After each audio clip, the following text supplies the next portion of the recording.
Topic 4 covers problem solving using geometric definitions. At this point, we're going to bring back that idea of direct translation. So, a real quick recall. Direct translation is the process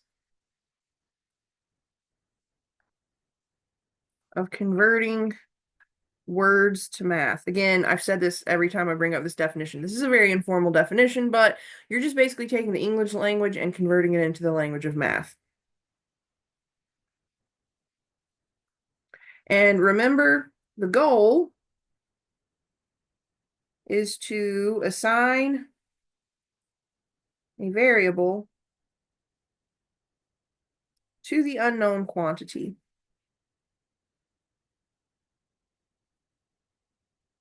I forgot an N.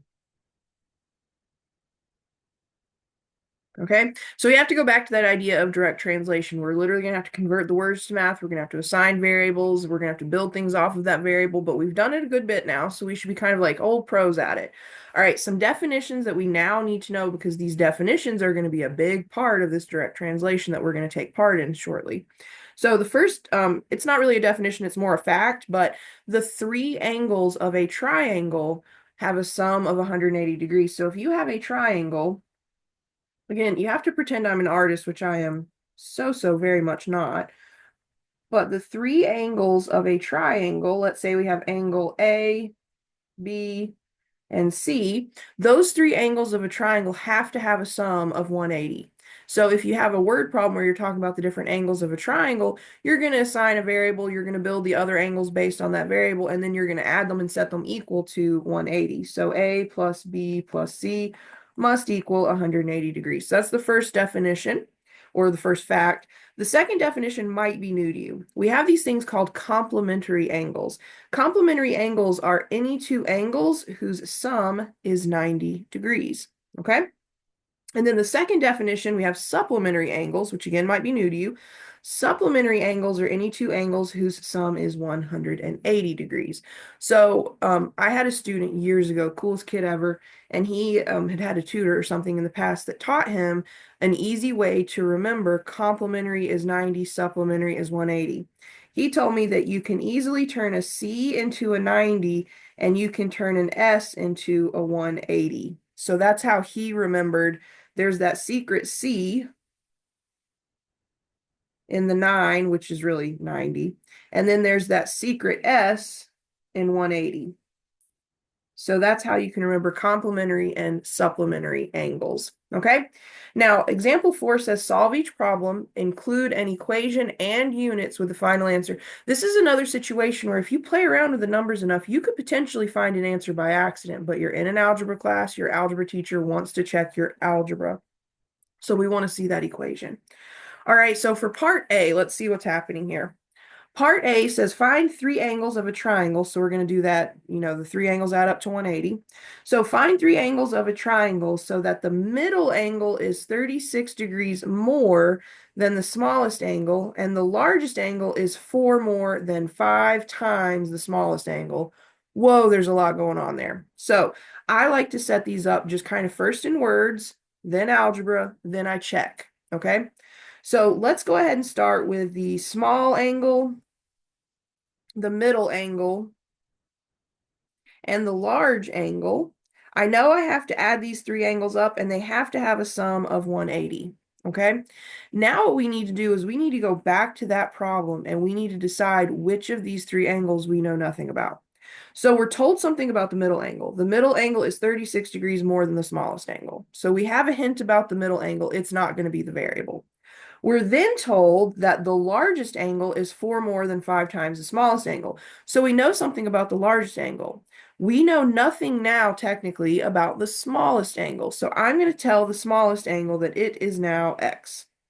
And then I'm going to use x to write an expression for the middle and largest angles. So I'm going to write the middle and largest angles algebraically in terms of x. So let's talk about the middle angle again. We were told that the middle angle is 36 degrees more than the smallest angle. So that means it's the same as the smallest angle plus 36. Okay? So we have the smallest angle. We don't know what it is. It's just going to be x degrees. The middle angle is 36 more than that. So algebraically, the middle angle is x plus 36 degrees. Now, the largest angle is 4 more than 5 times the smallest angle. So we know we have to have 5 times the smallest angle, but then we need to be 4 degrees more than that.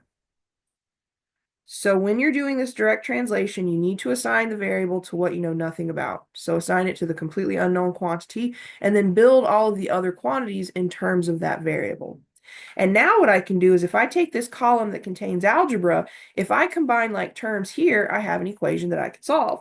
So notice on the kind of the right-hand side of this problem, we have x plus 36, and then plus 5x plus 5, or 5x plus 4. So let's combine all of those x's. I have 1x, I have 2x plus 5 more x, so I have 7x, and then I have 36 plus 4, which is 40. Okay? Now, looking right here, I have an equation that's going to be relatively easy to solve. I have a single variable term, which is 7x. My goal is to isolate that term. So the issue with isolating 7x is this plus 40. I need to move the 40. The way we would undo that 40 is to subtract. And I have to subtract on both sides of the equation to make sure I maintain balance. So 180 minus 40 is 140. And then on the right-hand side of this equation, it's going to simplify to just 7x. 40 minus 40 becomes 0, so we say that cancels because 7x plus 0 is just 0, or 7x plus 0 is just 7x.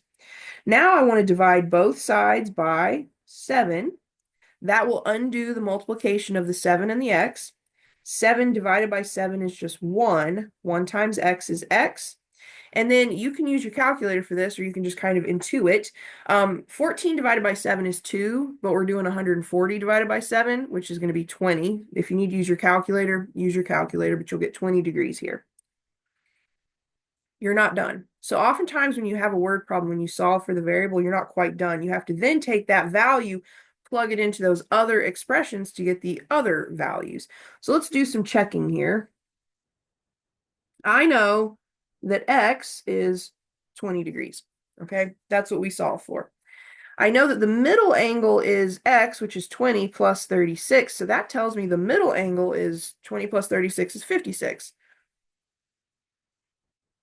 And then the larger angle is 5 times x, so 5 times 20 plus 4. So let's see, 5 times 20 is 100. 100 plus 4 is 104. And now if I can add up these three angles, if they add up to 180, I'm good to go. I know this worked out. So let's see, we're going to right-hand align. They're already like that. And then we're just going to add column by column. So 4 plus 6 is 10, plus 0 is still just 10. So I keep a 0, I carry a 1. 0 plus 5 is 5, plus 2 is 7, plus the 1 that I carried is 8. There's nothing to add to the 1, so I just drop it down, and we can say, yay, hooray, whatever, this worked out. Our three angles really do have a sum of 180 degrees, so I could say something like the angles are 20 degrees, 56 degrees, and 104 degrees. Make sure with word problems you always describe your answer. Just plain old numbers don't mean a thing to us. At the very least, you have to put degree symbols on these numbers. But even better, just give us a very brief description.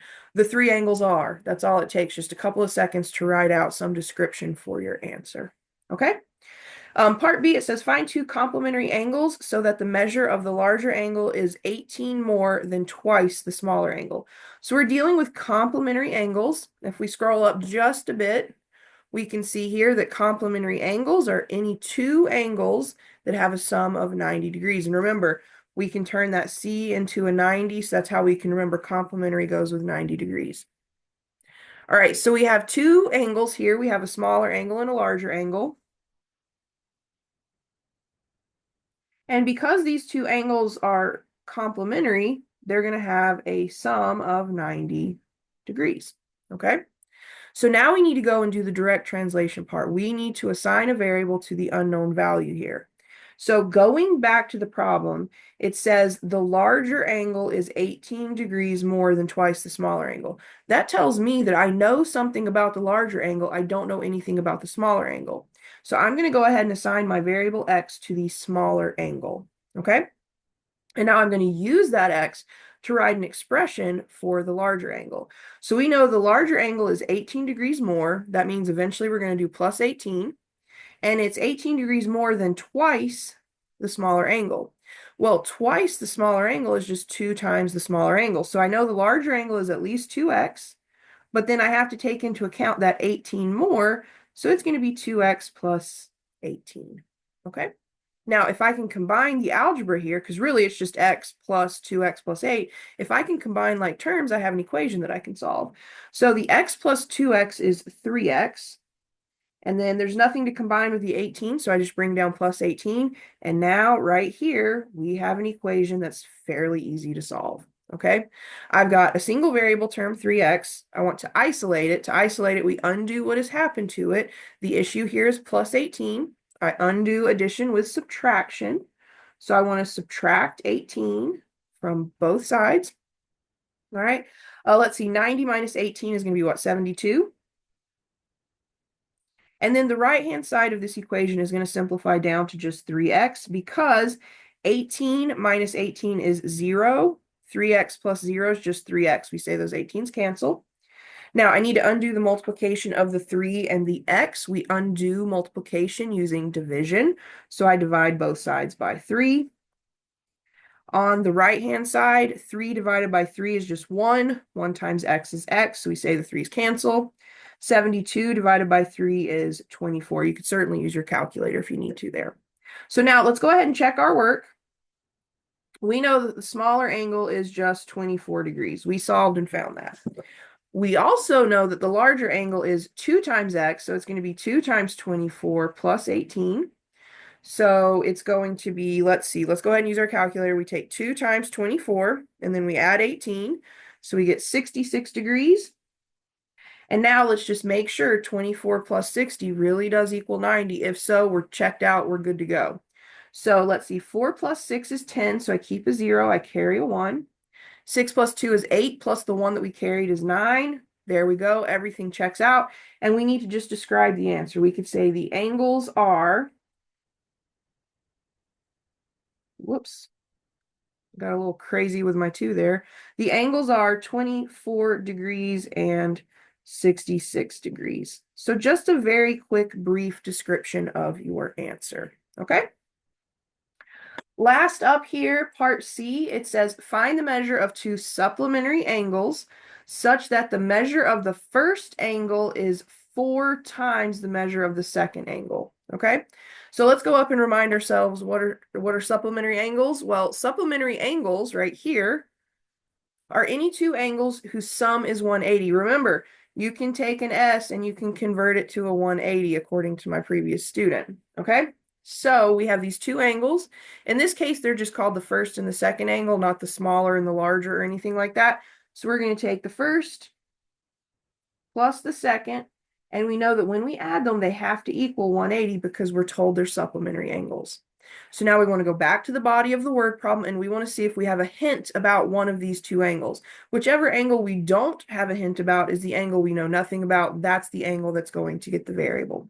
So we're told that the measure of the first angle is 4 times the measure of the second angle. That tells me that I know something about the first angle, so I have a hint about the first angle. I don't have a hint about the second angle, so we're going to call the second angle x. Now we want to go back and we want to write an expression for the first angle using x. So we know that the first angle is 4 times the measure of the second angle. So that just tells me it's 4 times x. Okay, so now if I can combine all of my x's, I have an equation I could then solve. So let's see, 4x plus 1x is 5x. I've got my single variable term equaling my single constant term, so I don't need to add or subtract anything from the left to the right or vice versa. I just need to undo the multiplication of 5 and x. We undo multiplication with division. I'm going to divide both sides by 5 in order to maintain balance. On the right, 5 divided by 5 is 1. 1 times x is x. And then 180 divided by 5, you could do this by hand. You may just know what 180 divided by 5 is. You can also check using your calculator. And 180 divided by 5 is 36. So we know now that the smaller angle is 36 degrees. okay? Or the second angle is what we labeled it. The second angle is 36 degrees. The first angle is 4 times 36. So let's see, 4 times 36 is 144. So let's go ahead and add these up and make sure this adds up to 180. Well, 4 plus 6 is 10, so I keep a 0 and I carry a 1. 3 plus 4 is 7, plus the 1 that I carried is 8.